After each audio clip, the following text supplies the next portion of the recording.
स्वप्न साऱ्यांचे, स्वप्न घराचे पूर्ण करणार आर्च रेसिडेन्सी।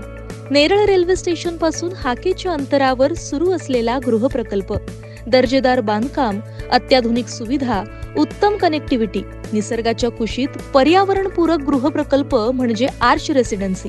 आपलं स्वप्न साकारण्यासाठी आजच घर बुक करा। Arch Residency नेरळमध्ये।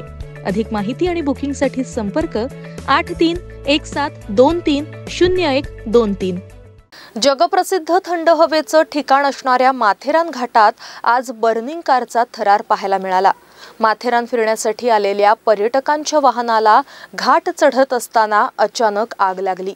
चालकाच्या प्रसंगावधानानं वेळीत चालक आणि त्याच्यासोबत असलेली प्रेयसी हे वाहनातून जीव मुठीत घेऊन बाहेर पडल्यानं त्यांचे प्राण वाचले।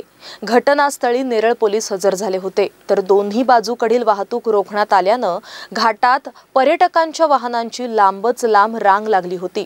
मात्र माथेरान नगर परिषदेच्या अग्निशमन दलाच्या वाहनाला चालकच मिळत नसल्यानं घटनास्थळी कार जळून पूर्णतः खाक झाली होती। आज शुक्रवार दिनांक 24 जानेवारी 2025 रोजी नवी मुंबई बेलापूर येथील राहणारे ॲडव्होकेट सचिन सोनवणे हे आपल्या खाजगी डस्टर या 4 चाकी वाहनातून माथेरान फिरण्यासाठी आपल्या प्रेयसीसोबत आले होते। नेरळ येथून माथेरान घाट चढत असताना गारबट येथील रस्त्याच्या चढावावर अचानक कारच्या पुढील इंजिन बाजूनं धूर निघायला लागला असता क्षणार्धात गाडीनं पेट घेतला। दरम्यान वाहन चालवणारे ॲडव्होकेट सोनवणे यांनी लागलीच हुशारी दाखवत रस्त्याच्या कडेला कार पार्क करून ते दोघेही कार बाहेर पडले। यावेळी जीव मुठीत घेऊन पळणारे सोनवणे हे रस्त्यावर पडल्यानं त्यांच्या हाताला दुखापत झाली, तर स्थानिक वाहन चालक नागरिकांनी यावेळी धाव घेत त्यांना बाजूला करत त्यांचे प्राण वाचवले। माथेरान नगरपालिकेच्या असणाऱ्या अग्निशमन वाहनास स्थानिकांनी पाचारण केलं असता वाहन चालवण्यासाठी चालकच नसल्याची धक्कादायक बाब समोर आली। दरम्यान माथेरान घाटात आज सकाळी 10 वाजण्याच्या सुमारास घडलेल्या बर्निंग कारचा थरार यामुळे तब्बल 1.5 तास वाहतूक सेवा बंद पडून वाहनांची कोंडी होऊन बसली होती। उपस्थित नेरळ पोलिसांनी पर्यटकांच्या सुरक्षेसाठी घाटातील दोन्ही बाजूची वाहतूक रोखून ठेवल्यामुळे घाटात दोन्ही बाजूस वाहनांच्या लांबच लांब रांगा दिसून येत होत्या।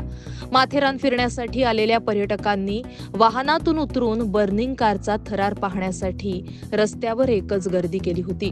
वाहनाला लागलेली आग शांत झाल्यावर पोलिसांनी येथील एकेरी वाहतूक सुरू केली। दरम्यान माथेरान अग्निशमन वाहनास चालक मिळाल्यावर 2 तासानंतर हे वाहन घटनास्थळी दाखल झालं होतं। मात्र तोपर्यंत कार पूर्णपणे जळून खाक झाली होती। एकूणच आज माथेरान घाटात आलेल्या पर्यटकांच्या वाहनाला लागलेली आग विझवण्यासाठी अग्निशमन वाहन उपलब्ध होऊ न शकल्यामुळे मोठी हानी झाली आहे। अग्निशमन वाहनावर 24 तास सेवा देणारे चालक असतात, परंतु येथे चालक उपलब्ध नसल्यानं आज ही घटना घडल्याचं बोललं जातंय। तर नेरळ शहरात देखील अग्निशमन वाहन असावं यासाठी याआधी वेळोवेळी मागणी पुढे आली होती, परंतु नेरळ ग्रामपंचायत असल्यानं येथे अग्निशमन वाहन कर्जत नगरपालिकेचं मागवण्यात येतं।